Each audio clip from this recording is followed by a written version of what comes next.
So, like I said, I have been a temperate painter my whole life. Actually, that's not true for the last 25 years, but that sounds like my whole life. And egg tempera is, the recipe is the raw potential for life which is present in the egg yolk, mixed with million-year-old dirt to create divine image. Now for me, that alone is enough to keep me going for more than 25 years. I absolutely love the paint and the idea. My husband, who's in the back there somewhere, he does all of the silver for the adornments for the icons, and I do the paintings. It's iconography, which is a long tradition, 2,000 years after Christ, of painting divine image, but it's primarily Christian. And there's a doctrine, and there's a theory, and there's a group of people who say, this is in, this is out. So we all do know about rules and regulations, or at least I tried to learn. This is one of the most famous icons that you might have seen at some point in your travels. It's the Holy Trinity, painted by Rublev around 1300s. Lots of iconographers paint it, copy it, adore it. It's great theology. I won't go into it right now. I'm just showing you a little bit of my past work. This is the icon that really marked everything for me. It is, it's called Beyond Flesh and Spirit. I painted it in honor of when the United States went to war with Iraq and George Bush was really not so popular. Forgive me if anyone's against that, but I couldn't bear the idea that we were again in a state of war, and that I'd been in my little studio painting icons and feeling like I love Jesus and everything is just fine. I got increasingly more upset with the violence between religions, between governments, between all of us in this room understand this. So I decided to leave what was comfortable. And I began to research religions from around the world, trying to find out where the place was that we could all find our commonality. And if there was anything like what I was imagining in the Catholic Church, is it anywhere else in the world? And boy, I'll tell you, it was 2 years of absolutely an explosion of image, time, space, concept. This is Australia, 6,000 years before Christ. This is Ganesh, India. I won't bore you with the details. You can go online and look at any of these. I tried to use images that were the most common, ones people could sort of understand. Oh yeah, I've seen that elephant god. This is a little bit more remote. This is Africa. Africa was the only nation I could find that had no image for God. All around. Yeah, that was interesting. This is 3 images together, and the reason I put them together is to show you that there is commonality. All of these figurines are shorter than 12 inches. They're done in 3 different cultures: Japan, Samaria, Iraq area, and Peru. They were all used as small figurines that were placed in and throughout the whole culture to remind people to pray for their gods. Nothing different there than hanging a cross around your neck. I particularly enjoyed painting the Mayan corn god. My husband's from the ranch, and so corn has always been something special for me. But this is the Mayan corn god and the god of night and god of corn for the Navajo nations. Navajo nation, by the way, they do sand paintings. And when they do the sand paintings, they do them because they think that is where the spirit comes in and goes out. I'll just stop that because, I don't know, I'm an artist and that's how the spirit works. So that last one, I'm not going to go through all these images, but the top tier of this thing that I didn't know I was building until after I was building it, if that makes any sense to you, I am glad. I started just painting icons and painting pictures and investigating and finding images that I loved and adored, and I ended up with 17 of these images of nations from around the world, cultures I'd never heard of, images, color. I was just in love. But then I realized, well, wait a minute, I've got 17 pictures, what am I going to do with them? I can't have a show because I'm an iconographer. I paint Jesus. I'm a Christian.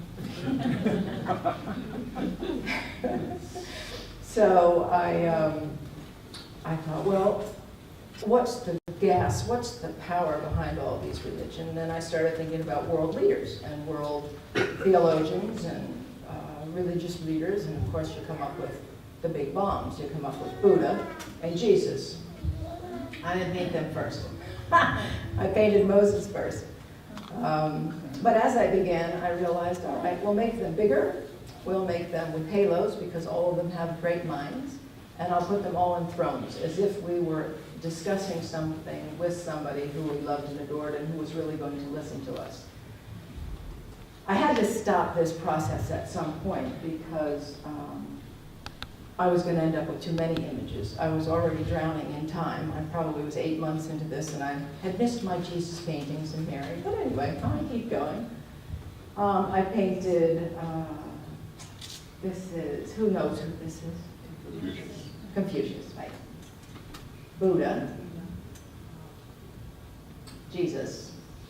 By the way, I say I'm Christian, and I am Christian, and I think I'll always be Christian. I love the story, and I love all of everything that goes with it. But I will share with you, the thing that got me going on Christianity was little sound bites like, I live in you, and you live in me, and we're going to be complete. There never was a time when he wasn't. Right?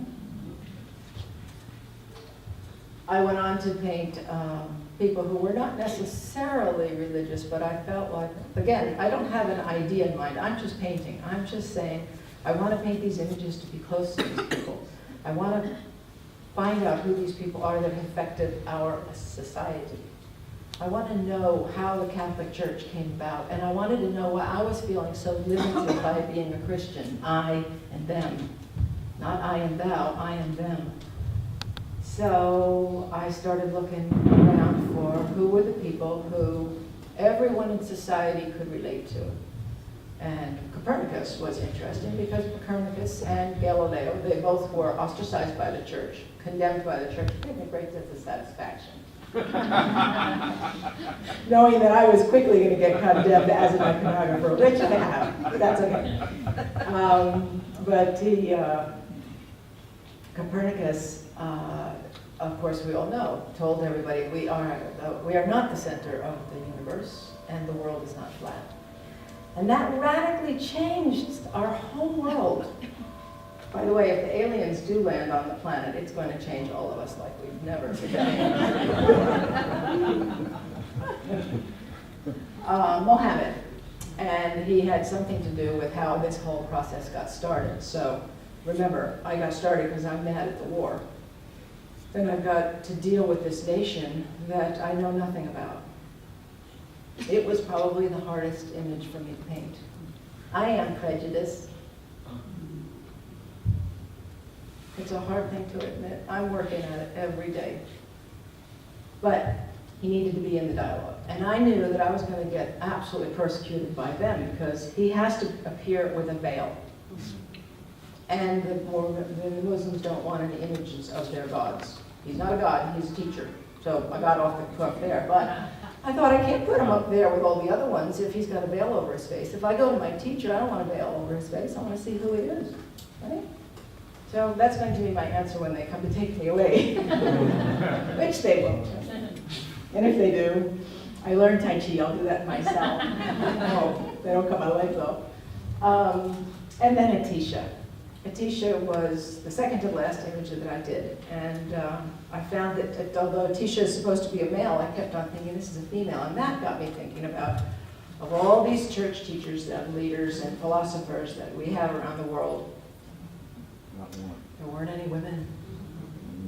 There was Hildegard of Bingen, there was the wife of Gandhi, there was a lot of women, but none of them were worldwide. And during this time, shortly after I finished the dialogue, I went to Mexico City to see the Dalai Lama.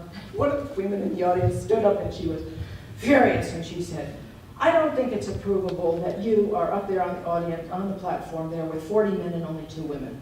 Where are the women in the world and what's your answer to them? And he said, no, he said, women have decided not to speak. Huh. That was my reaction. But think about it. That's what meditation's for. But anyway, Dalai Lama, first, India was Buddhism, of course, and the first Dalai Lama was Atisha, who went to Tibet. And when Atisha died, she said, I'll be back. Or he said, I'll be back. And that's why we have the tradition of the Dalai Lama that I know. Anyway, now I've got 27 images altogether, and I think that's just great, but they're all over the house, and I'm now like 12 months or 15 months into this, and I'm thinking it's got to come to a close. So I said, all right, I'll build a structure, and that's the end. So I lined them all up, figured out who they are and where they go. And I realized that the bottoms wouldn't move me down at the bottom. Well, I wasn't going to put them down. I wanted these images elevated, like we think of divinity. We think of spirituality being out and above and alive around us. So they had to be raised up. So I started with prayer wheels. We made 40 prayer wheels in 40 different languages, and they all spin, and they flank the entire exhibition. And they all say the same thing. Forgive our sins forgive our trespasses as we forgive those who trespass against us. Because it's my personal belief and finding that forgiveness is the only thing that's going to get us out of this mess. And it isn't, I forgive you. It's, I forgive myself. And I'm willing to go and ask for forgiveness. It begins with each one of us. It doesn't begin over there.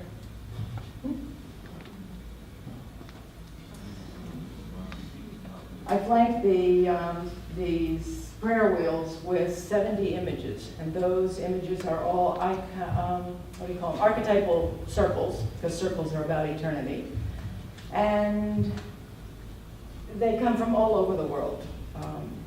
I tried to cover most of the world. So here's the beginning of my structure. I draw it out on paper. I go to a carpenter and I say, okay, this is what I'm going to do. And I was shocked at how big it was, truly. You can't.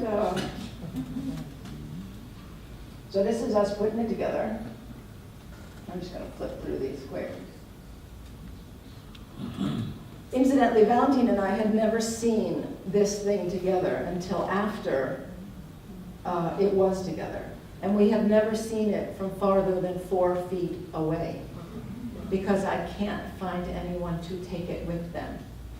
It was designed to be a traveling exhibit to go around the world to bring people the idea that we can all live as one creation on one wall together in harmony and beauty. Channel 4 of San Miguel Allende found me, I don't know how they did it, and they did a whole half-hour interview with Valentine and I. It aired and it aired and it aired, but it never got picked up by anybody, which, that's okay, God's time. This is a Photoshop image. It didn't really happen like that, but I would dream that one day it will happen. So, there we are. Bravo.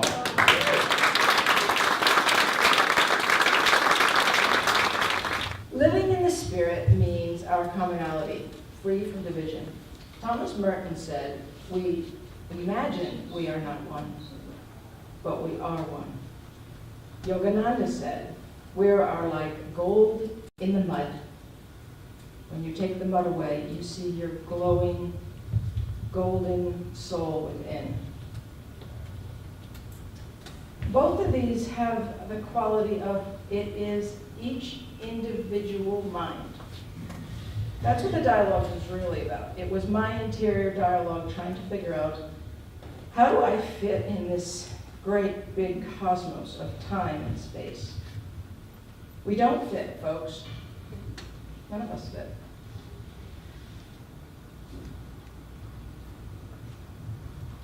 I remind people who come to San Miguel Allende that in this culture, there are no answers. There's only suggestions. Many of you who have lived here realize that. I might be getting to a place in my life where that's how I feel about everything, and especially religion. I am, as I said, basically Christian, but I have practiced Buddhism. I have sat in many ashrams. I have done 18 years of Tai Chi. This is not, the artwork isn't the product of an idea. The dialogue is a product of a lifestyle. I have continually left one church after another, thinking I would find the one. I encourage everybody, just go anywhere and open your mind. There is so much to be learned.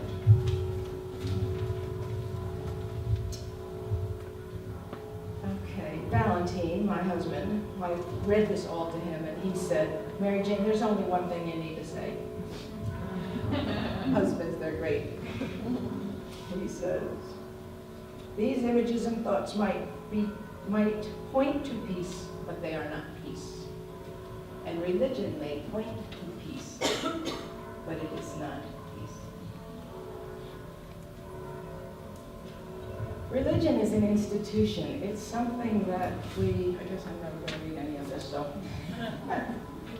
Religion is something that happens to us.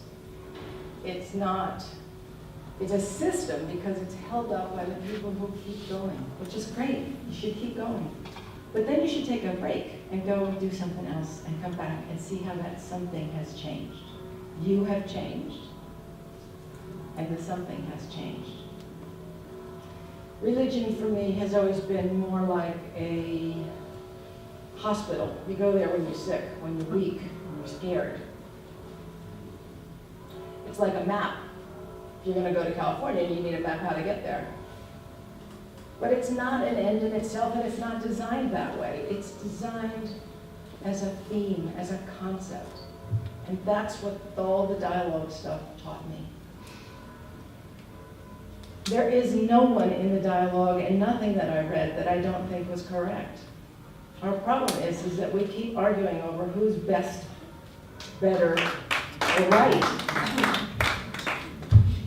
If you change every day, like the molecules that float through the universe, there are 7 billion people on the planet every day having a concept, having a thought going on, and they want to tell you about it.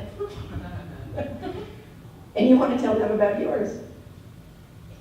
It's a wonderful journey, but that's all it is. There are no answers for that. Thank you again very much for being here. The installation will be at the Instituto Allende, installed in the Pergola Gallery from the 15th to the 28th. And September 21st is World Peace Day. So I encourage all of you to step into that event or step into that mindset. And just remember, make love the place where you go and come from. Make everything you do, say, and think be a product